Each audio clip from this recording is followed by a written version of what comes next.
Welcome back. It is time for February favorites. I can't believe it's already March. It seems like the last 2 months have just flown by and 2014 is going to be halfway done before we even know it. But I wanted to bring you the favorites that I have for this month. These are products that I have tried out or products that I've been reaching for again and again over this month. The first thing that I have is the Almay Color Care in Apple a Day. So this is just a gloss, but it's extremely hydrating. It seems to be just kind of a really great color. It's not super pigmented, so you could wear it over a lot of things. But you can also wear it on its own, and that's what I've been doing again and again, just in the morning.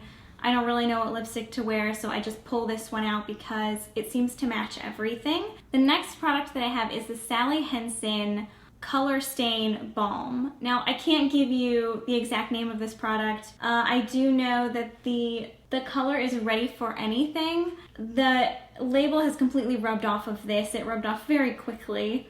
But I really love this, and it's a great red. It seems to really complement my skin tone.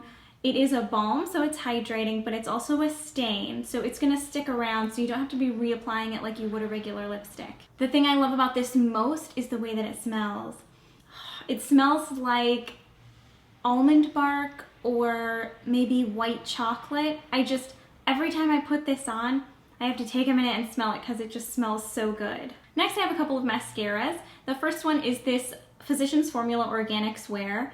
And there are, I believe, 3 or 4 formulas of the Organics Wear mascaras. And they're different colors. There's, I believe, like a black and a green, and this one is the pink. There might also be a silver, but I'm not sure. This one is the pink one, and I watched a few reviews on this before I purchased it, and it really lived up to the reviews. This is really great for long lashes. I feel like it separates a lot, it adds a good amount of volume, and it doesn't clump everything together. Sometimes volumizing mascaras just get in there and kind of clump everything together, but this really keeps everything separated. Another thing I noticed about this is that when I take my makeup off for the night, it comes off really easily. It doesn't smudge or go anywhere during the day, but when I remove my makeup at night, it really seems like it comes off easily. The next mascara that I have is the Flower Zoom In 3-in-1 Mascara.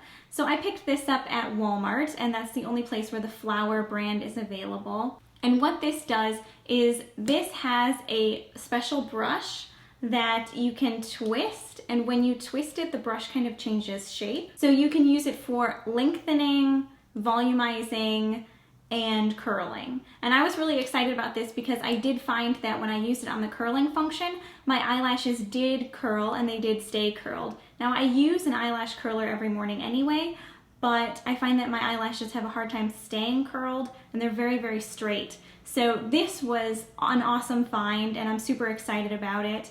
And I may actually end up repurchasing this because it was a great price. Next, I have the Dr. Jart Beauty Balm. And this I actually got in a Birchbox, and I've really been enjoying this as an under eye concealer. It has kind of a gray undertone to it, which when you first look at it, you're like, ugh, maybe this isn't so great. But I found that it neutralizes a lot of redness under eyes, you know, any kind of green or blue. So I've really been enjoying this. It's a little pricier, so I'm debating whether or not to repurchase it or if I can find something that's a little more budget friendly. But if you are into beauty balms and if you are okay with paying a higher price for one, this would be an excellent choice. Next is a foundation, and this is the Covergirl Clean Whipped Cream Foundation.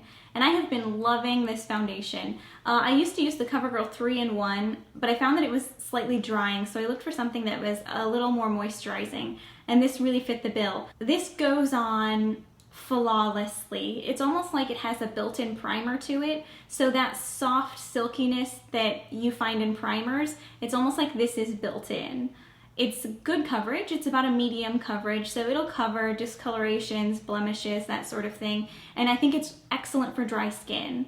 Next is probably my all-time favorite, and it has been for probably the past 2 months, and that is my Naked 3 palette from Urban Decay.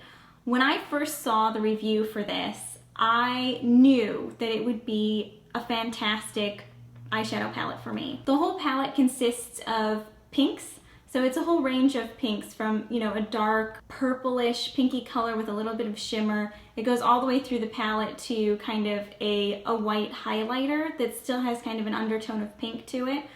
And I've been wearing this every single day and I'm still not bored with it. So I've had it since it came out, which was probably in mid-December. I've never owned a high-end or a middle range eyeshadow palette like this. This is around $50. So it was a bit of an investment. Urban Decay is a good brand. The quality was gonna be there.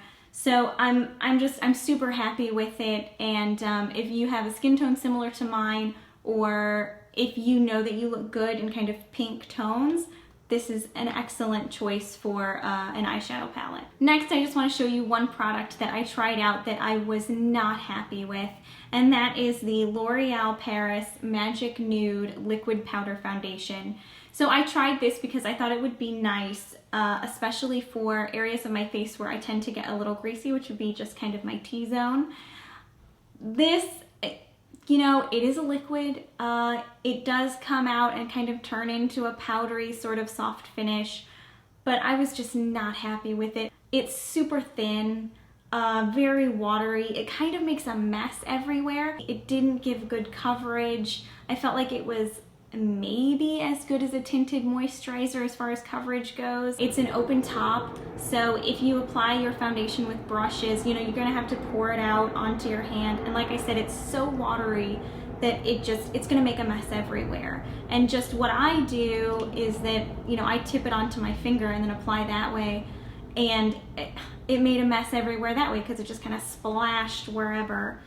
Well guys, that's it for my monthly favorites. I hope you enjoyed this video. If there's a product out there that you would like me to try, please let me know. You can leave a message below, or you can email me at thebrieflybeautiful@gmail.com. You can also follow me on Instagram at brieflybeautiful. Please subscribe if you have not already. Feel free to share this video with family and friends, and I will see you next time. Bye bye!